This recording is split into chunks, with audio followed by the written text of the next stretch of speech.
Hello and welcome to the Say Report. I'm your host, Devon Decker, and joining me, my host companion. Oh, that's me, Sejohn. Hey, guys. Thank you. Thank you so much. Because this episode is called The Conflict Report, for reasons we'll get to in a bit. And you started it off with conflict. Oh, He did didn't I? even know. He didn't even know, people. It was like I was going to spring it on him. But he proved it. He proved me right. So welcome to the Say Report. It's a show about everything, which means we're going to talk about, well, basically everything. And we're going to start with Sejohn giving us a recap of his last week. Oh, hey, man. Yeah. So it's been an interesting week, getting ready for the move and packing and all that sort of stuff. You're moving? Um, No. yeah. Funny enough, end of the week. Oh, I can't believe it's here already. But yeah, we're getting out of here, and so my entire life is just kind of upended. Like, it's not a house anymore. It's now a storage facility, that sort of thing. Um, but in order to get a break from all of that nonsense, we decided to go out to the German American Festival last night, and it is amazing. I mean, essentially, it is Toledo's Oktoberfest.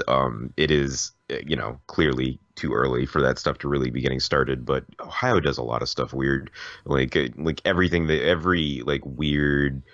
I won't say like the major holidays because I don't think they could get away with moving that crap around. But if they wanted to, they would put Christmas like a week late because like another good example of this is Pride Week for Ohio is for some god awful reason in August, like not back during Pride weeks at all Well, in the the actual, earlier but month. okay, but like let's talk about the fact that Pride is kind of a floating holiday. A Well, lot of the yeah, times, like the cool thing about Pride is, and like Pride Week festivities, is that like they start the week of June 5th and then they kind of continue yeah. through to the fall. Yeah, but Ohio is always going to be the tail end of basically every holiday season like that. You know, every time that you think that there should be like a Labor Day like hangout for some reason, it's the next weekend. Fourth of July is celebrated on like the fifth and sixth. It's just that we're always at the end of things. We're slow to get going out here, I think is what the deal is. um, but for some weird reason, our Oktoberfest festival is actually like the beginning of the season, right? And it's actually what's really cool about that is all of the touring German food and polka bands that like go around. They use Toledo's German American Festival as like a kickoff for them. Like it's a good reason for them to get over here and get involved and get some money really quick, and then from there they can start doing the American circuit. And so the German American Festival in Toledo is huge. They've got four or five stages for music, and then there's just a billion different like food stands. The entire park that they do it in is one of those parks that has over the last 52 years of them doing this festival has slowly evolved into this is the German American park for the German American Festival. Like structures have been built specifically for this thing and all that sort of stuff. So like the entire area just turns into just this like basically little German town. It's crazy.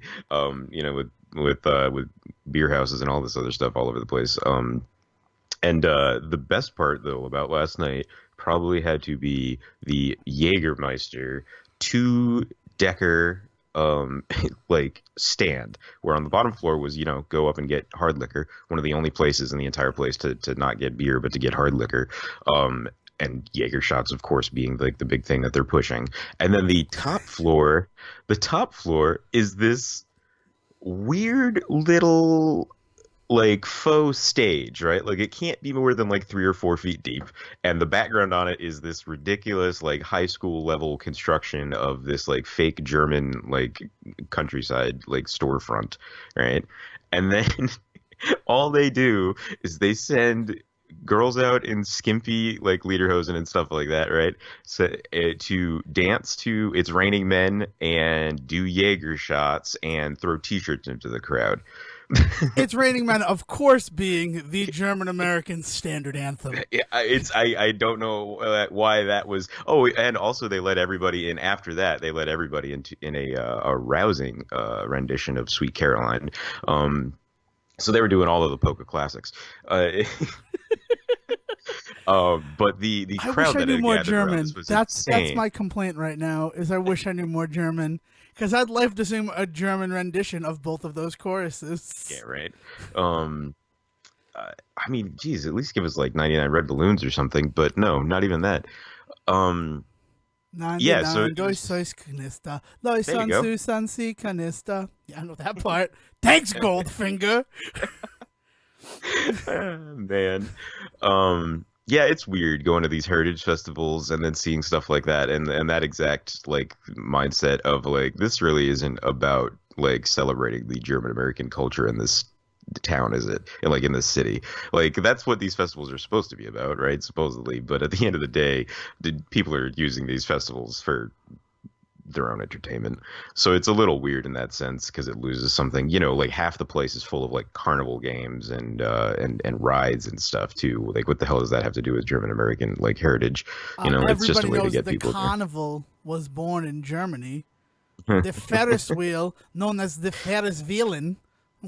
No, it doesn't really have anything to do with it. But here's the thing, and we're gonna get a little political right now, so like strap in. There's this weird thing about the country of America, right? The United States of America specifically, where we hold on to our cultural heritages Yeah. in a way that no other country seems to.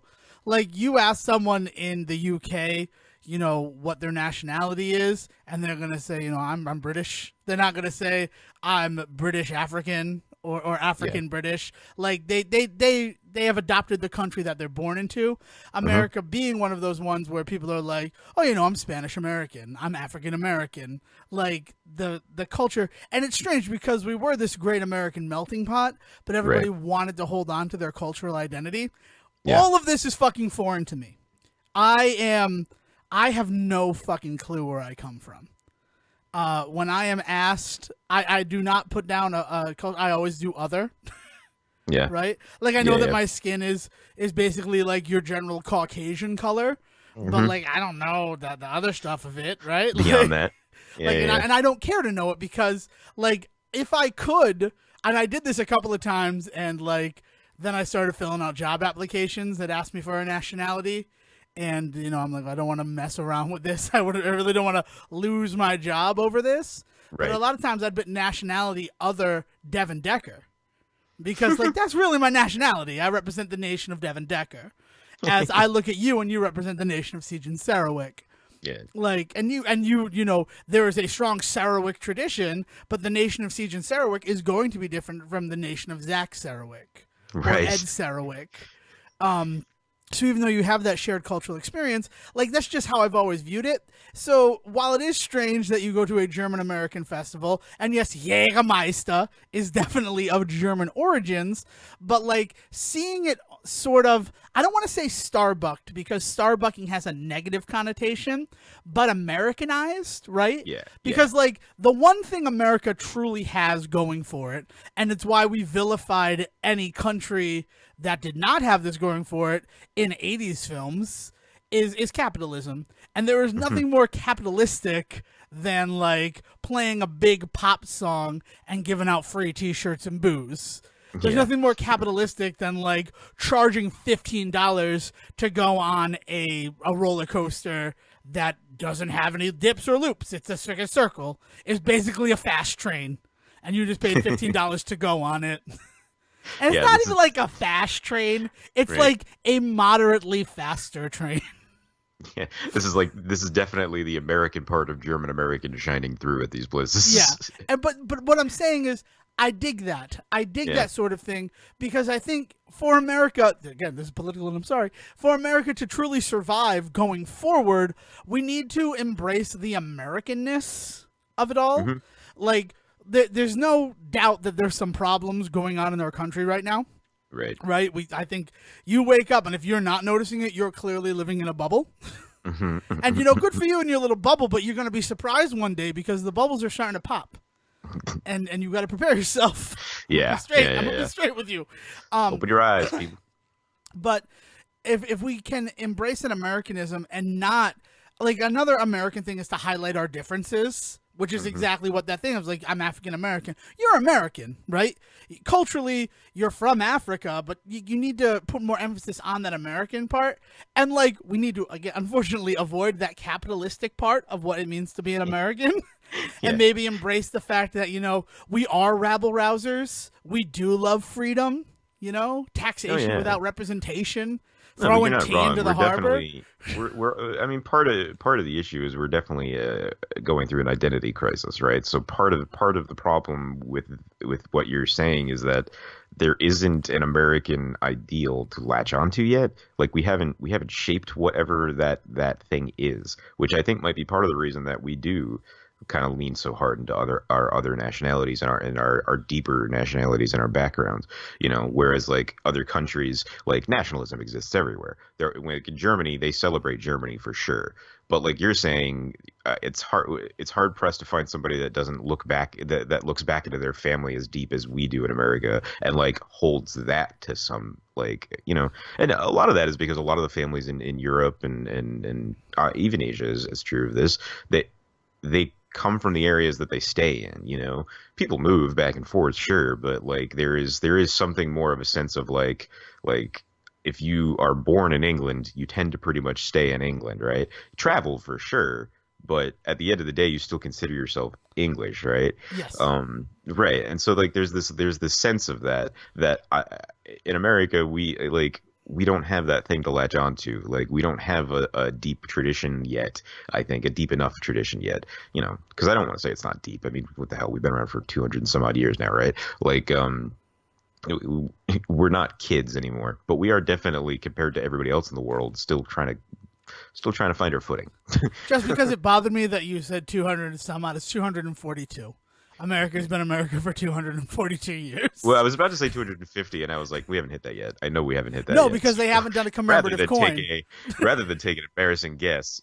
Yeah, right. I know we haven't hit there yet because there's not memorabilia. They have not tried to sell it to me yet, to your point. But yeah, it's a little weird going to these things because this isn't the only heritage festival out here, you know, and they're all just a little. They're all fun. They're all crazy. They're all huge, and they're all really well done. Like I don't want to act like it was like a bad experience at all, because it wasn't. It was a blast. It's one of those things where in the moment you're having a good time, and then later on when you think about it just a little too much, you realize, oh, that probably could have been a little bit better. Right. But that being said, I did then find a polka band in the back corner doing I Don't Want Her, You Could Have Her, She's Too Fat for Me. So the Ed Sarowik part of me was very happy to throw that. Culturally, you were honoring there you go. Ed Sarowik momentary. And I think that's the other weird thing, is that a lot of the people who came to America, they were escaping persecution in their homelands. So like, they didn't want to identify? Like, so, but it's one of those weird things where it's like, you'd think that like you'd embrace the fact that you're an American now, right? Mm-hmm. But but there's that weird part where it's like, yeah, but even though things were shitty over there was still good stuff. Here's what the American tradition is. It's fucking nostalgia. in like no, like in every way, shape, or form. Now I'm thinking about it, totally not prepared for this revelation to smack me across the face the way that it did. But it is. It's just one of these things where it's like the Irish Americans who came to America because, you know, potato famine and there was no food, there was no work, there was civil war going on. And then they were treated awful, right? Like they were discriminated against because they were working cheaper than other people, and other people were losing their jobs to Irish immigrants in America, Sure. right? Like those Irish Americans, they embraced the American lifestyle, right? But at the same time, there's that parts of Ireland that like they're nostalgic for, so that's why you have Irish Americans. Mm-hmm. That's why that term comes, because you still want to be nostalgic for the good times, like completely neglecting all the negative stuff. Yeah. Right? Yeah. Like we love Nickelodeon, but there was some bad shit going on in the 90s. For sure. And like what's weird is that it kind of slowly turns into, the more and more generations removed you get from when you got here, it slowly turns more and more into like a form of like appropriation because it's not your experience that you're celebrating anymore. You know what I mean? Like it's one thing for the people that first came over and maybe even their kids, like to be like, oh, this is like I miss this from the home country. But like for instance, I am Scottish. There's a part of me that's Scottish. Uh, McIntyre clan. Yeah, I have to.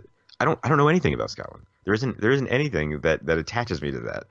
It's definitely still a part of my heritage there, right? And that's actually kind of weird to some people because I've met other people that have Scottish heritage and they have like the whole family history written down. They know what coat of arms from what clan they were in. They go deep into that in the way that a lot of people do in this country with their heritage. But it's just a part of me that I'm just not too familiar with and haven't gotten too deep into like studying. And so like. I'm kind of an oddball sometimes when I come out because as somebody that can identify as having that little piece of heritage in me, that little history in me, I'm weird for not like owning that in some really like strong way. But the problem is that I feel so far removed from it. So like to celebrate it almost feels kind of, wrong, like rude, like it is like appropriating another culture in some way from somebody from a group that is not my own, and like. I think nostalgia gives people an excuse to do that for sure. To be like, oh, well, this is just like my great great great great grandfather would have done, and it's just like, awesome, dude, good for you. I'm glad that you knew him so well that you could celebrate this thing for him. But to each their own. Like, I don't think that anybody should not be celebrating their heritage. It's just it's really weird the value that we assign to it. I think that we assign a very odd amount of value to that particular aspect of our histories. I had a thing and I totally lost it because you had me captivated with what you were saying. Yeah. And maybe it'll come back to me or maybe it won't, but it's one of those things where like, yes, cultural appropriation is sort of the best way to distribute. Oh, you know what it is? It's like why there's such a big boom in like Ancestry.com and the 23andMe because people want more things they can be nostalgic about because they don't want to, like people also like they want to shirk away from the American part of themselves because of the way that our country is going right now. Sure. So like, oh, it's nice to think of myself as an Irish American because, the Irish have this strong thing. But what we need to do, right, and this is a weird call to arms on this like sort of funny comedy podcast, is like we need to embrace the fact that we are American. And if you see something that you don't like, you need to start making the steps to change it. And oddly enough, we did kind of design the country to work that way. Yeah, exactly. I think we forget sometimes. Yeah, by shirking away from our Americanness and hiding in the nostalgia of our heritages, we're forgetting the very thing that this country was founded on. Yeah. And it's an election year for most states. So, like, go out there and do your part. Yep. If you don't like something, do something about it. Rock the vote. Don't throw the 23andMe a bunch of money and then be surprised when your credit card was stolen. And yeah. And that for some reason they're telling you that you're like 60% African American and you're white as the sun. So, well, it's not going to work. Yeah. So that was a weird die. opening that I really wasn't prepared for. But like, no, you really opened a lot of doors and windows for me there to like let the light in and let the chorus sing.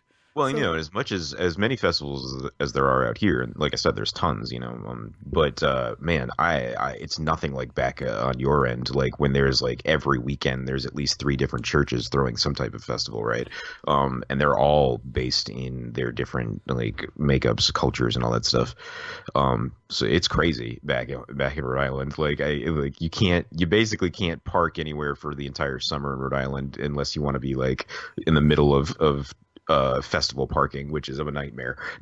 Well, we were like, I took off Friday because classes started this week, so I just wanted like one more day just for me before student problems like really arise. Yeah. And it's this issue after, like you're trying to do a nice thing, and we went up to our IHOP, right, which is the happiest place in the world for me, is our IHOP up in North Attleboro, and we got breakfast. And then what we like to do after that is we just ride through 1A, past that. And we got to Slater Park, all local references. I hope you're enjoying this, Rhode Island listeners. Well, I was about to ask did you go buy the giant Newbury Comics up there on Way? Isn't that where that one is? That's further up. We didn't go up towards Norwich. Okay. I love that Newbury Comics though. It's huge. It's like a warehouse of just like stupid pop culture bullshit. Not only that, like that Newbury Comics is like in the best condition in terms of like organization. If I'm looking for something, I know exactly where to go there. So they used to have a small little arcade area in the back. They still do. That's awesome. And they have arcade games up front too, so that like they can grab you with the arcade games, and then it can be like more games in the back. Yeah. But like we got to Slater Park, and like parking started to be a nightmare, and I looked up and it just said like Greek Festival, and we're like, no, we planned poorly. But luckily, what the parking actually was it was a funeral at that church. Oh. So like, and good for them, like nice turnout, condolences to the loss. But like, we're like, oh, we thought we really stepped in, like getting caught up in feast parking. And that could have ruined your day. Like even worse than like construction is in full swing right now, because no better time to start construction in this state than when school is back in session. Of course. Oh, dude, they shut down Gano Street. That bridge from Taunton Ave, it's so crazy. It's like such a stopgap, and then like you pass it, and it's like, oh, what were we stopped about? Is it phantom traffic, or I don't know? It's crazy. No more local references. I'll try to avoid local references from this point forward. But you're right. Yeah, like the other problem is that we have like every 3 churches like have a festival in Rhode Island. Yeah, right. And it's such a compact area where like Ohio, like every town could have a festival, and it would be like the same situation. Yeah. Very true, man. Yeah, it's crazy. But it was really fun. It was cool stuff. But yeah, what did you get up to this week, Deb? What did I get up to this week? I made the foolish decision to try to switch phones. And not just switch phones, but to switch from the iPhone iOS environment, but into the Android environment. Nice. So I did some research. Snob. I don't know what you're supposed to call it, right? iOS. The rest of the world. Why would I say iOS? Because that is 1 syllable longer than iOS. Like, why would I ever say www? That's 9 syllables. World Wide Web is faster. Also, like, you don't have to say that. Just say that to, like, go to, like, spacepotato.com. You don't need to say www.spacepotato.com. http:// But, like, yeah, I never, like, www that takes so much more time. I'm sorry. I'm going to call it iOS, and I'm not a snob for that. I'm efficient. Snobs are efficient, though, like, right by design, isn't it? Like, I feel like efficiency is sort of the brand of the snob. Efficiency is more like a symptom of the disease. Like, let's put it that way. It happens to show up because you are snobbish. Oh, good. Well, as long as I understand why I look like a dick to you, that's all I need. So I did this. I got the phone on Wednesday. I did my research, and like the big reason that I was switching from Apple to Android is I'm kind of upset that they're not going to have a compact phone anymore. Like my iPhone SE, I love. Yeah. I don't need I don't need a screen in my pocket, right? Yeah. Like I need something phone. And when they're like, yeah, the Apple iPhone SE2, never going to happen. People don't want that type of phone. We're going to focus on bigger and bigger phones until you have to carry it in a backpack. And you have Bluetooth speakers to take your phone calls with. And you have your watch. You would prefer, like, if they put out, like, an iPod Nano, right? Like, that size phone. That'd be amazing. Like, all screen. I really would enjoy something like that, right? Yeah. But, like, the iPhone SE is sort of the best size that they have right now. And the fact that they're abandoning it. So I looked out and I found that, like, Sony has an Xperia, that's the XZ2 Compact, and it is the exact same sign as the iPhone SE, but it has, like, the guts of a modern phone in it. Like, it's a USB-C charging and all this. But the caveat is I'd have to switch to Android. So I did that. Like, I took Friday off, so I'm like, this is the perfect day to immerse myself in new phone environment. right? I'm with Yeah. Dale, so if there's any problems, we can use her phone, and this whole thing. And you know what I have? I have a real problem with the rigmarole of modern like cell phone companies. Like it Yeah. should be easy enough to go online, say I'm switching my device, and like my device is switched, right? Right, right, right. But I had to speak to a customer service agent who's like, "Your SIM card is retired," and I'm like, "It just worked in my other phone. What do you mean my SIM card is retired?" Yeah, man. Like The it's runaround that you working. get from cell phone companies. I mean, they are the modern day cigarette company. Like that, like the tactics of the weird like backspeak and bouncing around that they do, and also over gibberish. Like I can't think of the proper term, but they use more nonsense words than they need to describe Double everything. speak is what Double speak. I Thank mean, you. that's 1984 term, and Hmm. it's the perfect word for what it is. Yeah, but yeah. So they do a bunch of that sort of crap, right? And it sucks. It sucks. I hate it. Yeah. So I'm like, "Can you try it?" And she's like, "Oh yeah, I got it working for you. Can I interest you? I see that all of your phones are eligible for upgrades. Can I interest you in like setting up upgrades on these lines today?" And I'm like, "No, no, this phone was a gift. I'm just switching over to this Yes. phone. Like we're done." And then I go and I check my email, and I have like 5 emails saying how my contract changed, and I'm like, "She didn't mention that at all." So Oh then I man. immediately go back and I talk to another person. I'm like, "Look, I got these. It doesn't make sense. Am I in a contract now?" And she's like, "No, you're still month to month." Because getting out of a contract from Verizon but still being able to hold on to what I have was like the happiest day of my life. Yeah, I'm not man. going to lie to you. What dragon did you have to slay to get that? I just had to sit on my phone for 2 years. Yeah. And Yeah. then when it came time, they're like, "Oh, you could save money if I'm like, nope, nope, nope. Take my money. Just take the full amount of money to get a new phone. I'll put it on a credit card because even though they're evil, they're the lesser of two evils." Right. So I finally get it done, and I confirm with another customer service agent that like she didn't change my contract, and she's like, "Yeah, that's actually very scary, um, wording, especially when you're not on contract." So I'm Yeah. sorry That's about that. Like, she's like, it's "I understand why you were upset and like contacted us back immediately, but no, you're good." And I'm like, "Okay, thank you." yeah. And then I'm using the phone again, right? And that was the next day. Like I used it all Friday with like hindered service because I didn't know that I needed to tell Verizon I switched my phone, which Oh doesn't God. make sense. I took my Yeah. brain out of one phone and put it into another phone. Why wouldn't it just work? Right. If I take a Nintendo cartridge and put it into another Nintendo, it just works. It's not like you got to tell Nintendo that you're playing in this. Can I tell you This something? system. What's up? Not. I don't want to like. This isn't. I'm not trying to be like shitty about this, but I could do exactly that with my Google Fi stuff. Yeah, I but can Google pick up Fi is still, another. you're in a goddamn test environment. I Yeah, can't get but on I. Google Fi unless I move to Toledo. And then I Yeah. got to deal with German American festivals in goddamn August. You should look into it because I bet you by now you could probably get it out there and it's glorious. But one of the things that happened a couple of weeks back, a month back at this point, was we had phone problems and Tessa's phone stopped working, and we definitely were able to pull the SIM card out of my phone and just pop hers in so that she could get all the information that she needed off of it, and like phone calls, and also just text a bunch of people really quick to be like, "Hey, my phone's not going to be working for a bit," and so she was able to do all this stuff and then give it back to me, and then I popped my SIM card back in and it just was back to my phone.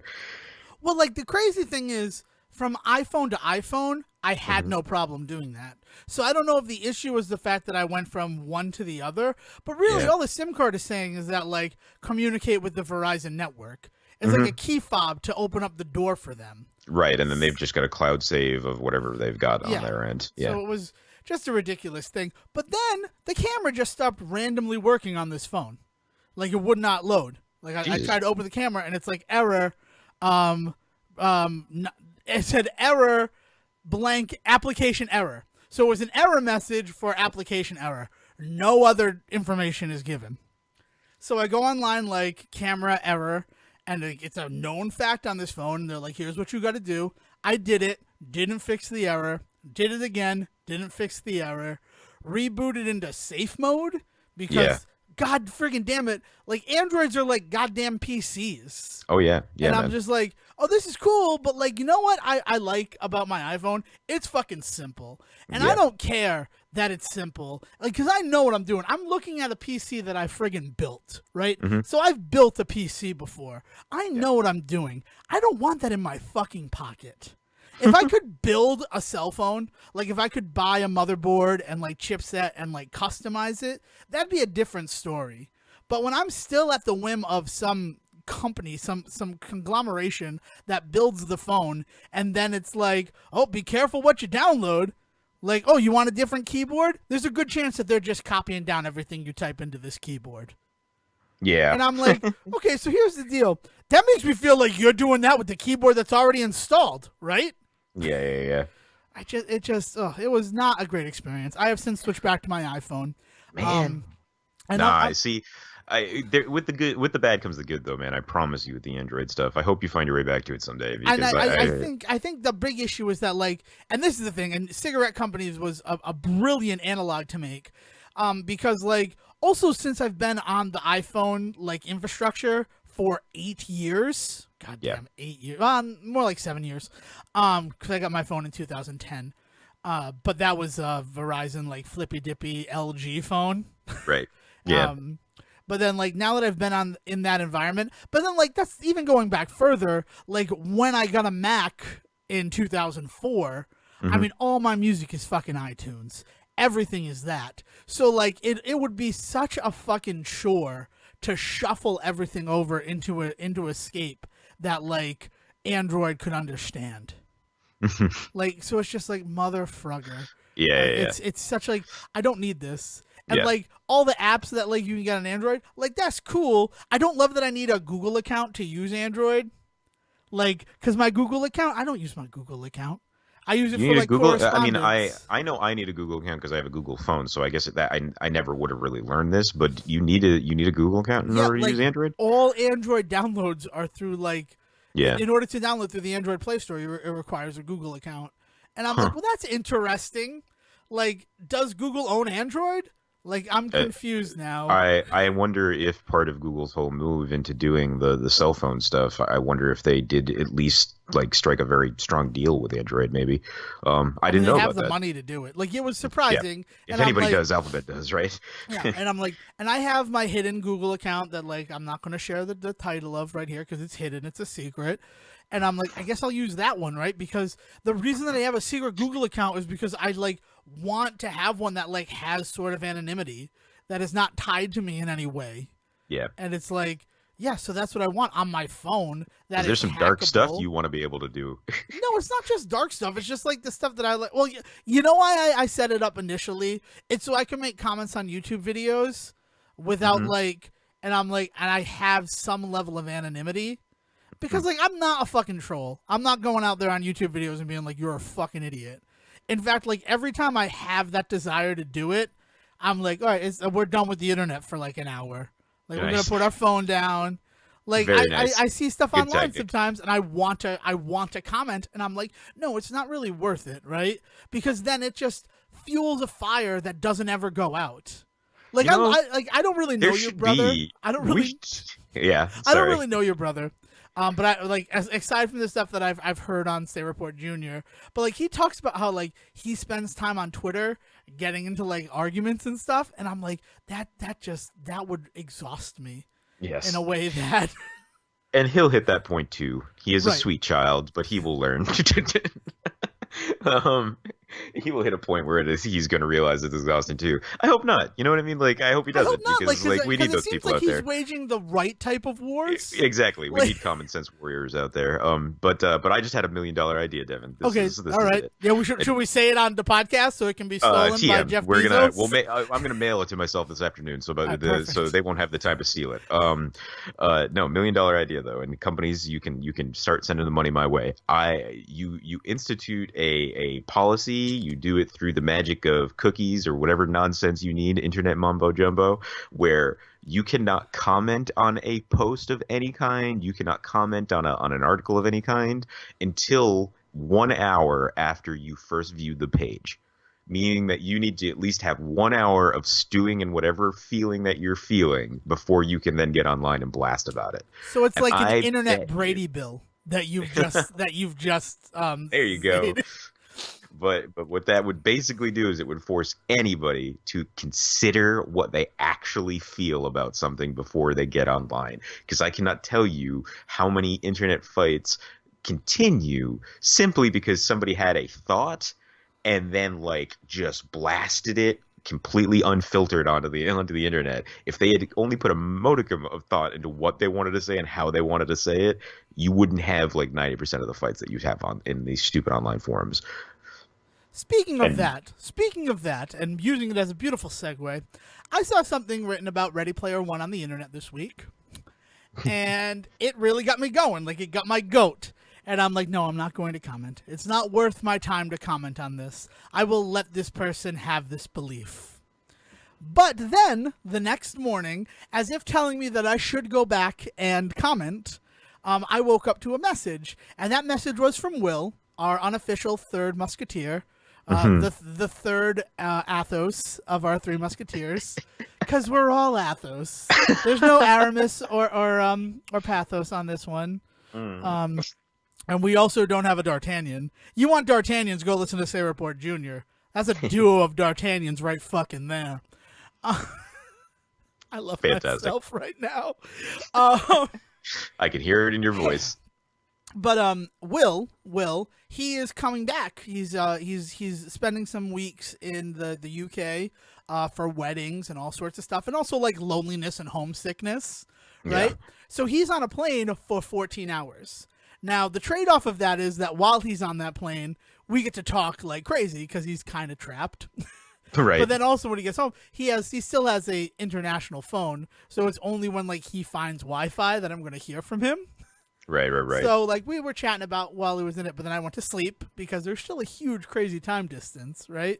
He's still in the future for most of that flight, and that's fun for him. Oh, man. But I wake up to... Sorry, mouthful of coffee. It's completely fine. It sounded like it was a mouthful of coffee grounds. Like, oh, man, this is bad coffee. No, I'm trying to finish the rest of the tail end. I'm getting down to like the burned bits down at the bottom of the glass, and I was trying to just chug it and not tell the world. So I muted myself for a hot second, and now here we are, a mouthful of coffee, and I'm telling everybody. Thank you. So I woke up with him saying that like on the plane there were all these movies, so he finally watched Ready Player One and Mike and Dave Need Wedding Dates. Yeah. And my response to that when I woke up in the morning was like, wow, that's like a real double feature of meh you stumbled onto. And I said that because like Ready Player One, not that I hated it. I did not hate the film, but like I didn't love it either. Literally my reaction was like, oh, okay, that just happened. Like, thanks for that sure. film. The best part about that was the guy sitting behind us who said that he's excited because Steven Spielberg has never done a blockbuster before. Oh, what?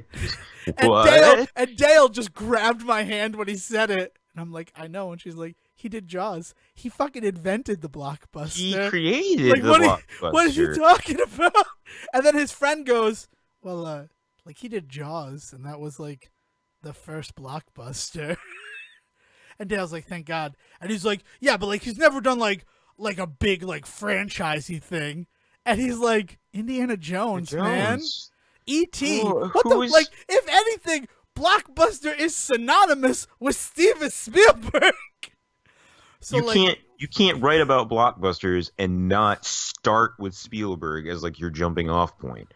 Like, that's just that. Oh, man. And the real cool thing about Steven Spielberg, right, and amidst all this Oscar controversy, is that he does real Oscar movies, but then he also does the type of movies that would be in the consideration for outstanding achievement in popular cinema.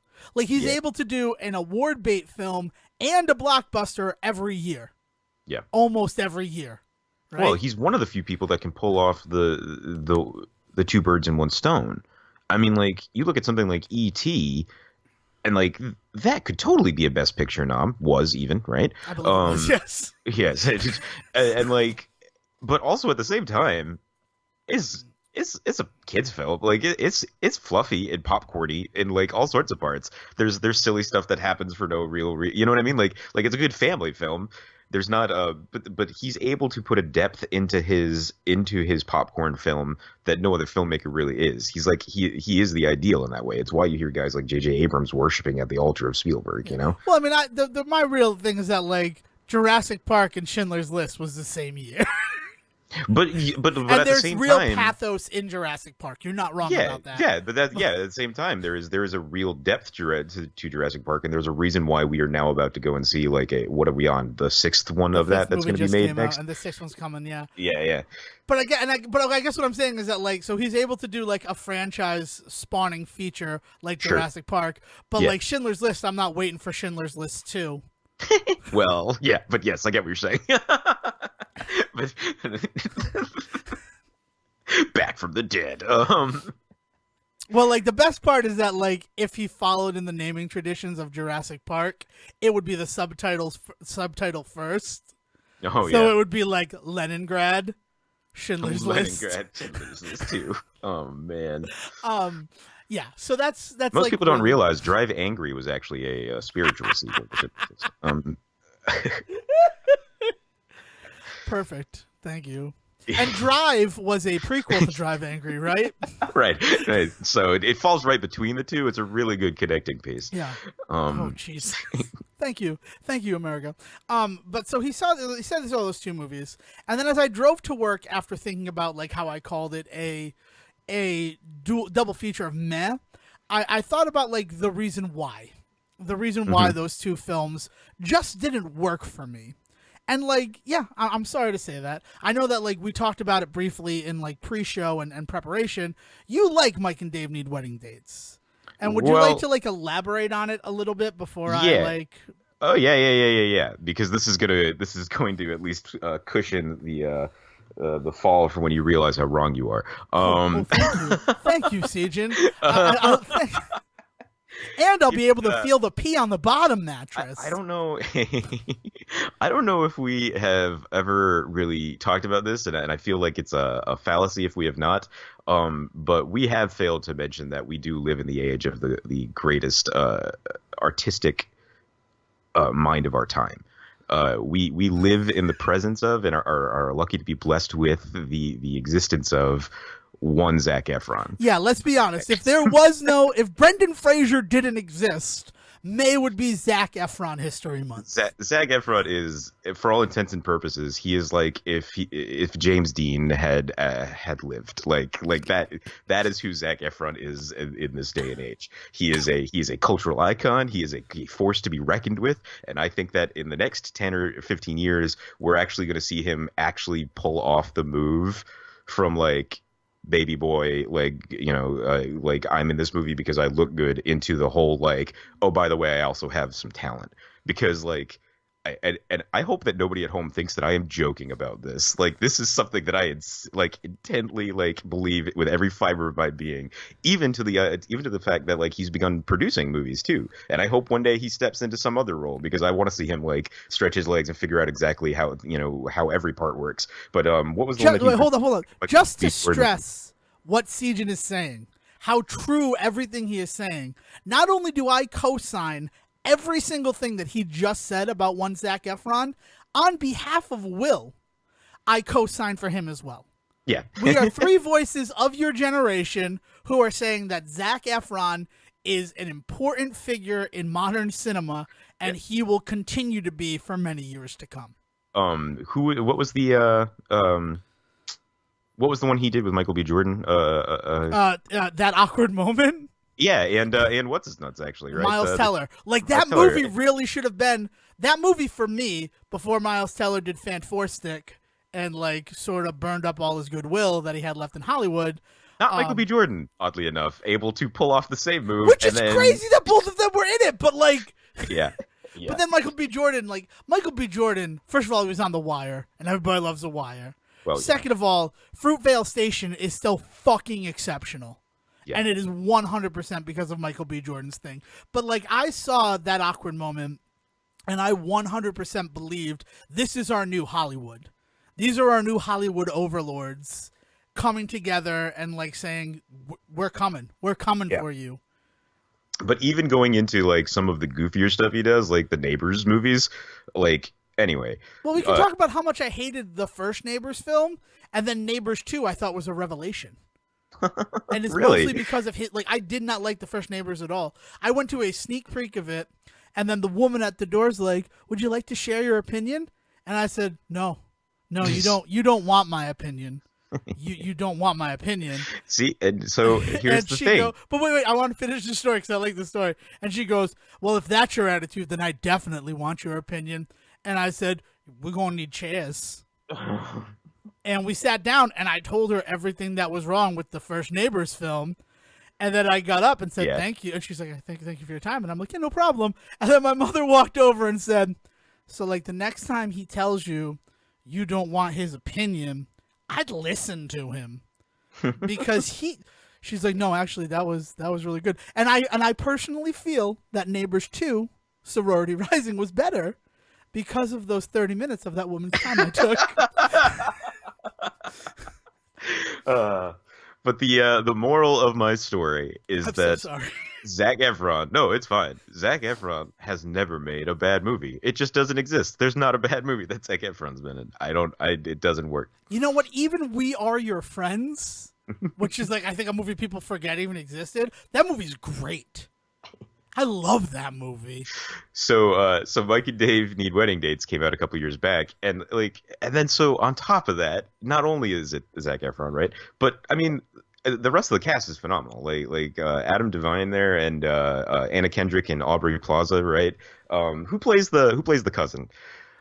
Which cousin? Oh, the lesbian cousin. Oh, I don't know, but I know her face right now.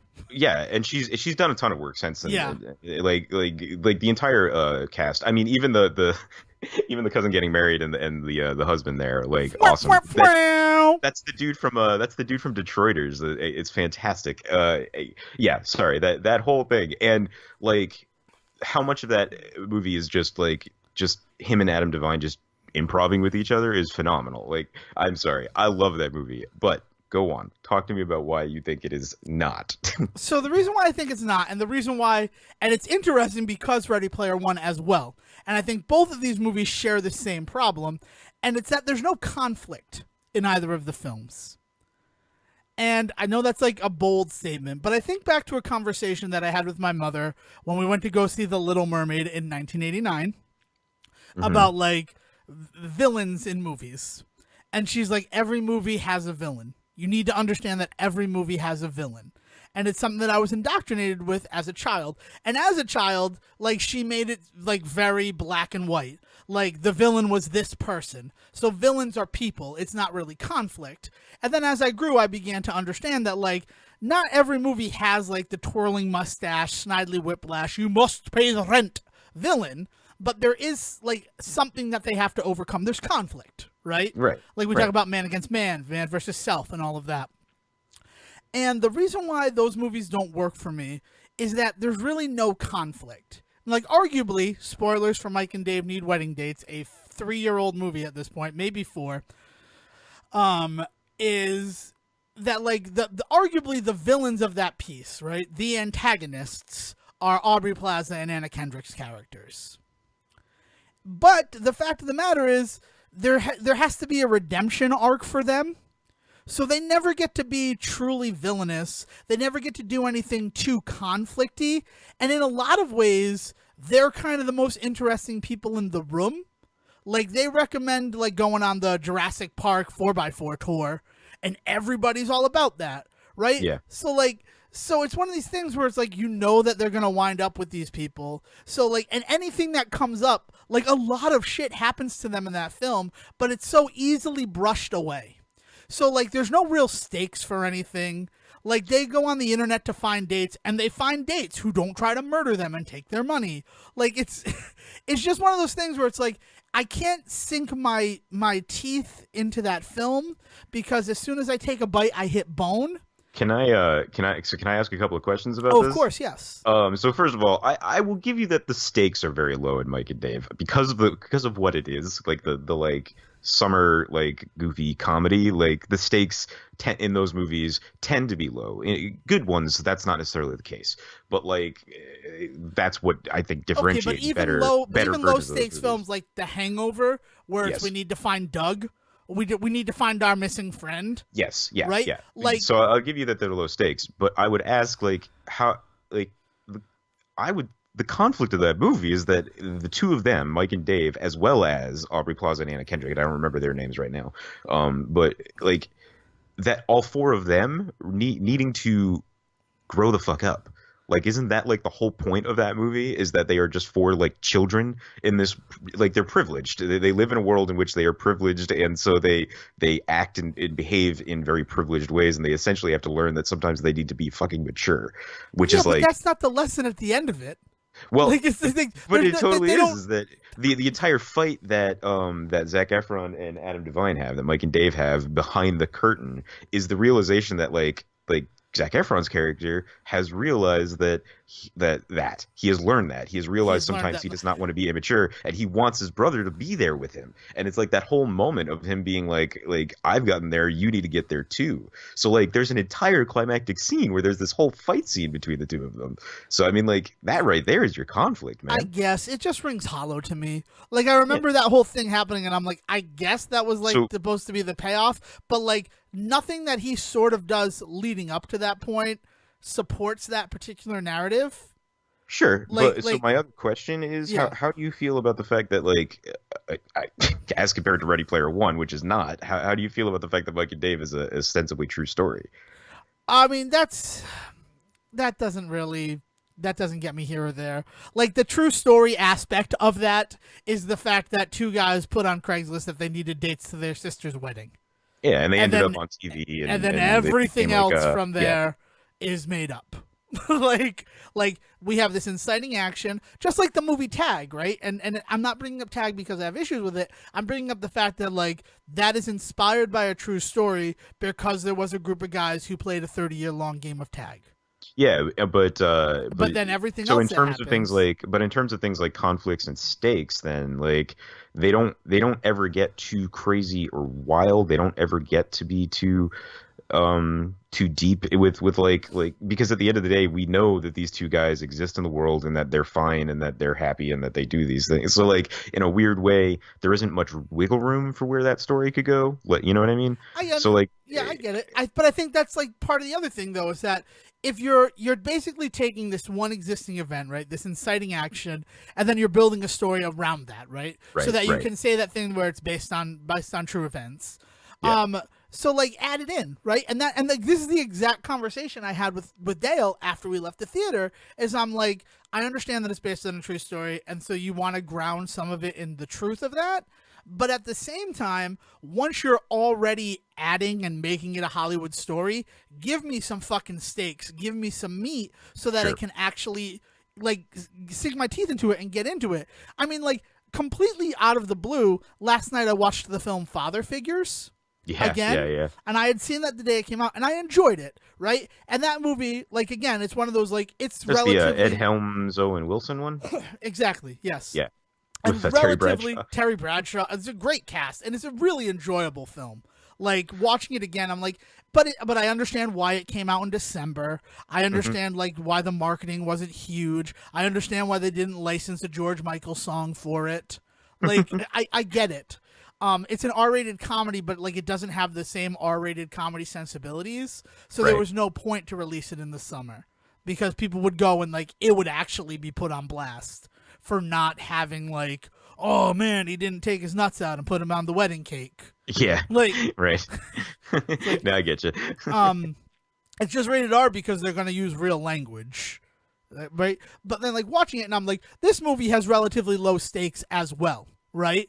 It is they Sure. want to find their true father after Right. finding that out. And then like you also add on top of it that there's an animosity between the two of them because one feels that the other has had a charmed life.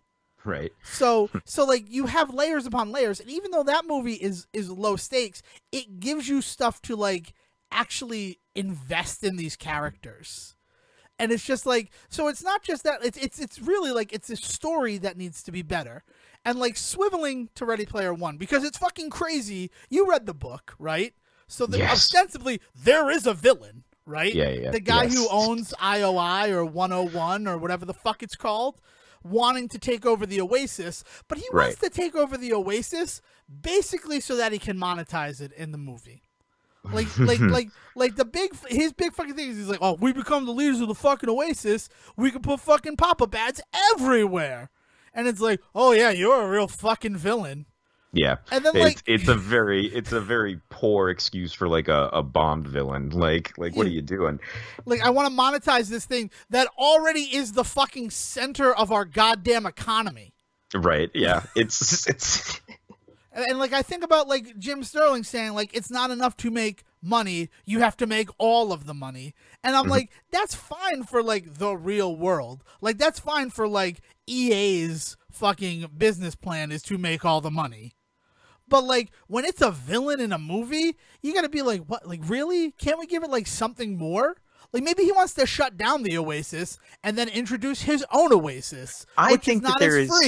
Yeah, I think there is something to the idea though of leaning into the of corporate takeover and then like evil monetization. If you consider the way that people just reacted to things like the loot box stuff, and I'm not knocking people at all for like getting as upset as they have about like I was just reading yesterday this whole microtransaction stuff that's been going on in Star Wars Battlefront 2 has gotten way out of hand, and like the way that actually they are straight up talking about how some of them are actually not even qualified as microtransactions but now macro transactions because they actually cost more than you would normally pay for stuff as opposed to less. And so like there's this whole thing going on around that. So I'm not saying Ready Player One succeeds in this in any way, because I should first of all say that I have not seen the film version, but that, so I have no feeling here nor there about it. I'm just saying that I do think that there's meat on that bone. I think that you could lean into that in a way if you were doing it right, you know, that actually could be villainous. So the issue is that like you're right, that is an interesting thing. They never give it any of the weight that it deserves. It's not given, and like he's not he's basically like, I want to take it over, and you're not going to see me again for like half this film. And then he shows up again, and he's like, come on, just give me your codes and shit, and like you can still like have stuff. And he's like, no, that's not what Faraday would want, or Halliday. That's not what Halliday would want. And then he kills his aunt and her like shitty boyfriend.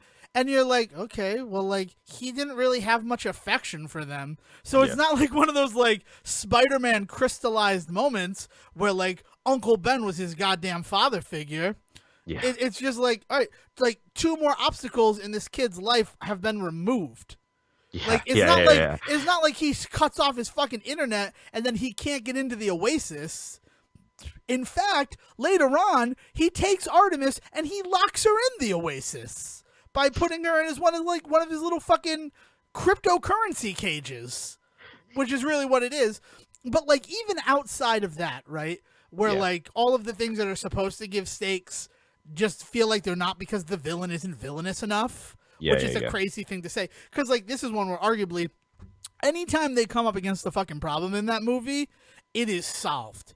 It's like, oh shit, man, we're gonna need the password. Oh no, password's right here on his chair. It'd be like, oh man, we need the password to get in. Oh, he keeps it on a Post-it note underneath his keyboard.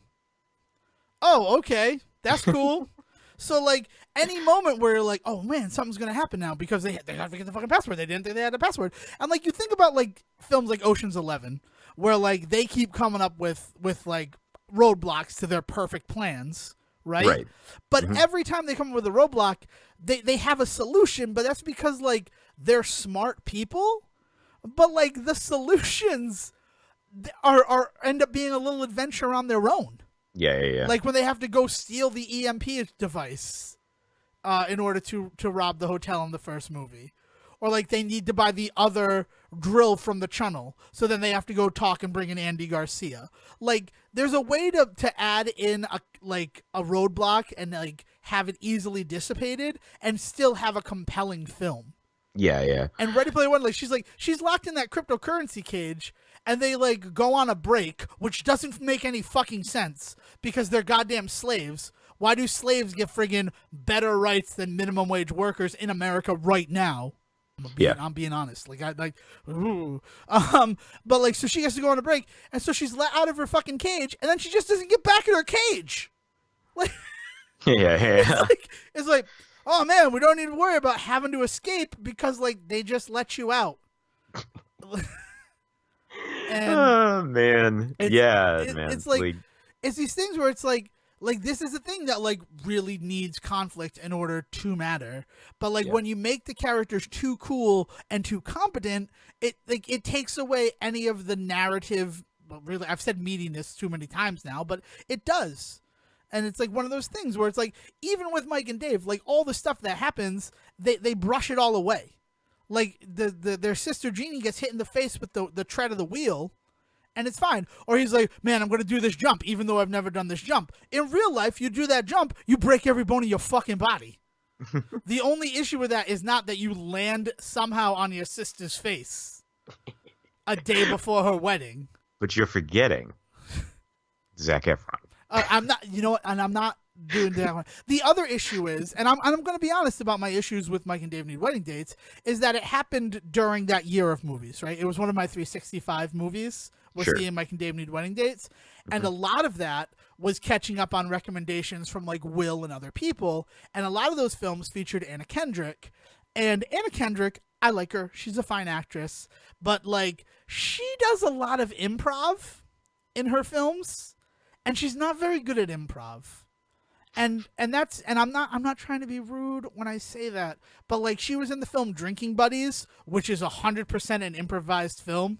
Like they put them in scenarios and everything comes, and she is one of the weakest links in that film. And it sucks because of that. And then like Pitch Perfect 2, I love the first Pitch Perfect, and I love the third Pitch Perfect, but Pitch Perfect 2 has a lot of problems, and I feel like the biggest reason for that is that Anna Kendrick was sort of let loose to improv most of the scenes. Right. So, like, you come to Mike and Dave Need Wedding Dates, where you're like, it's Zac Efron, and it's Adam Devine improving, it's Aubrey Plaza doing improv, and then you have Anna Kendrick, and she just feels like this real weak link in it that, like, reminds you that everything in the film is improv.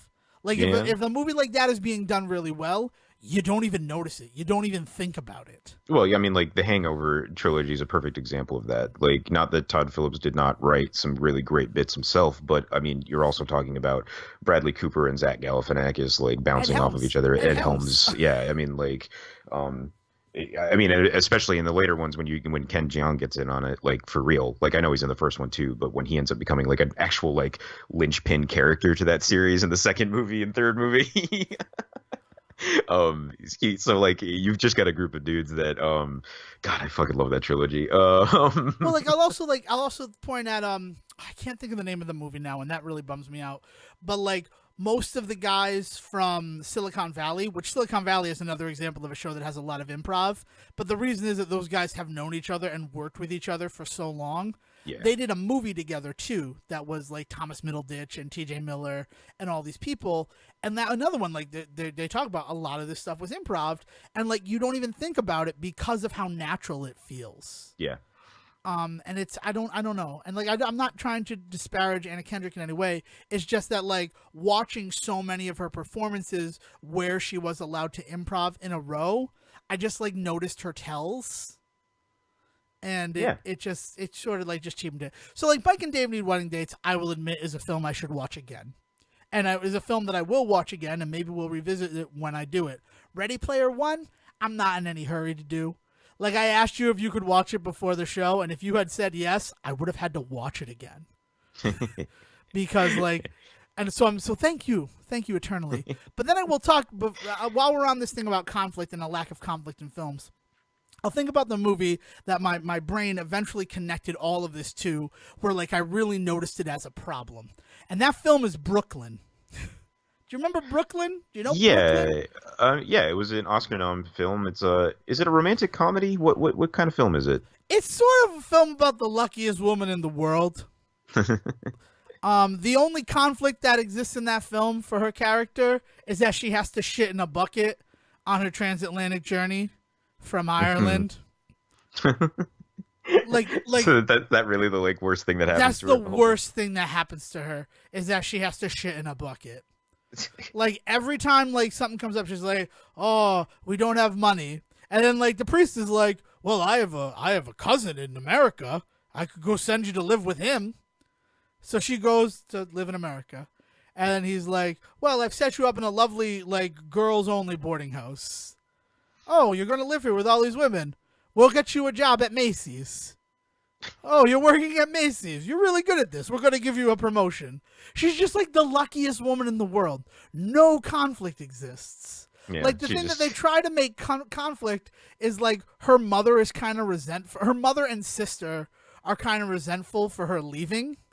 Yeah. Right? To get a better life. And then her sister ends up passing away. So she goes back to Ireland and like her mother's mad at her because she left.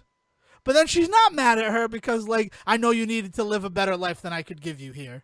So I'm like, what are you doing, movie? I don't care that you're visually stunning and that Sayeri's Ladybird, I can't think of her name. It's so hard to say.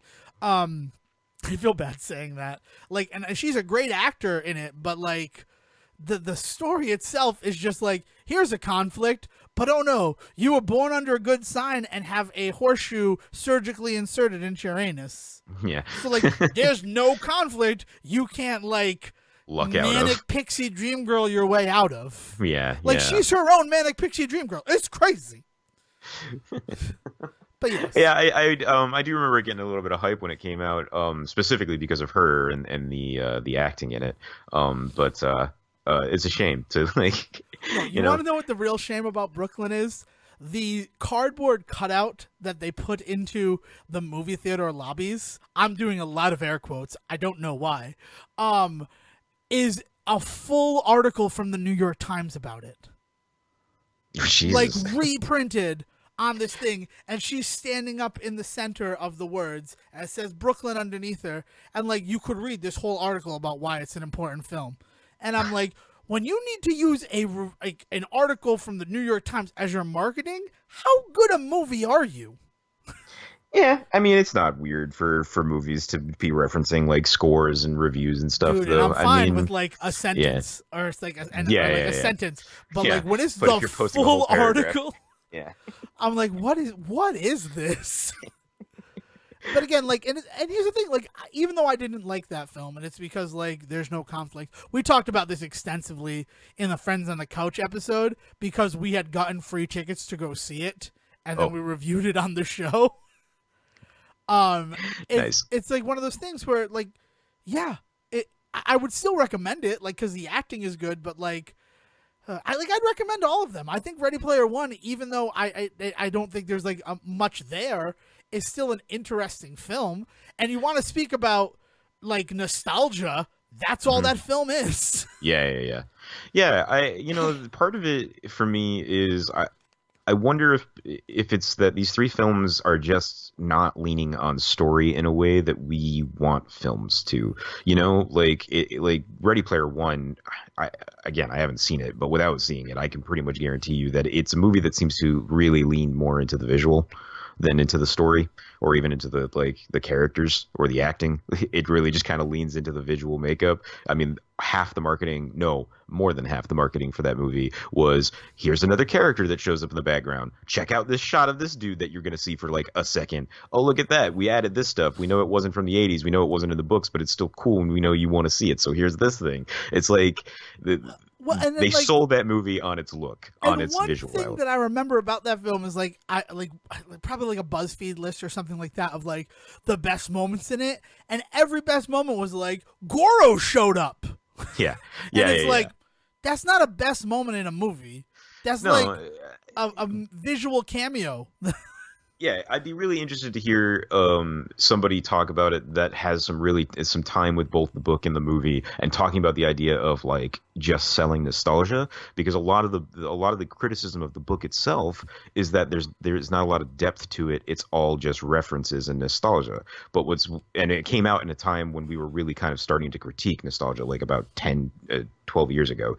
Like it came out in the middle of this moment when we were just like really kind of starting to. I think the book only came out about 6 years ago, but like the moment started about 10 years ago, where we really started to like kind of re-examine this stuff. I mean, hence it's the reason that this show exists is us realizing that like we really look back on this stuff and have these feelings that we wanted to get out about this particular aspect, right? So like looking at the movie in a way as it not necessarily even being about story, but being about reveling in just that imagery would be kind of interesting. But I get what you're saying. A movie shouldn't just be that, or should it? You know, like it's a weird thought. Like I don't want to give a bad movie a pass because it's like they're doing something you just don't understand. Like no, fuck that. Like it should be so good that it explains itself to you. Like it should survive on its merits. So like if it didn't work for you, then they're doing something wrong.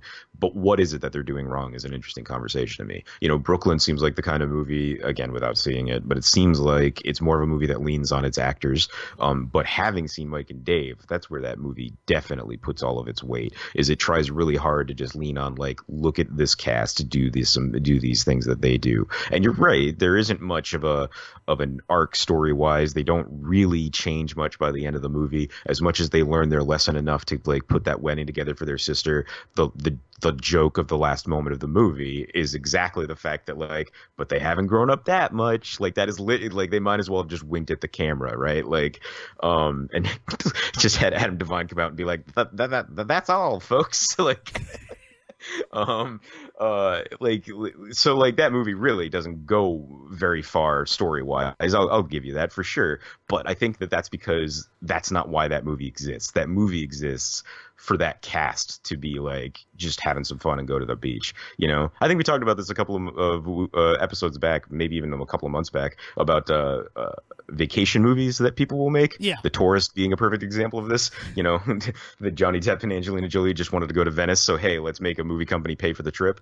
Like that is very much the kind of movie that Mike and Dave feels like. Is like, hey, you guys want to go hang out in Hawaii and improv some scenes together for a bit? Like this is gonna just be fun. And so a movie like that gets made. And you know, are they bad movies if their intention is really just to put something like that in front of you? And like, I don't know, like I it's part of the reason why we both, I don't mind speaking for you in this moment, but it's part of the reason why we don't ever just write a movie off out of hand, right? Like no matter how bad other people may think it is, we always are able to find something in these films, right? Like, and I enjoy that.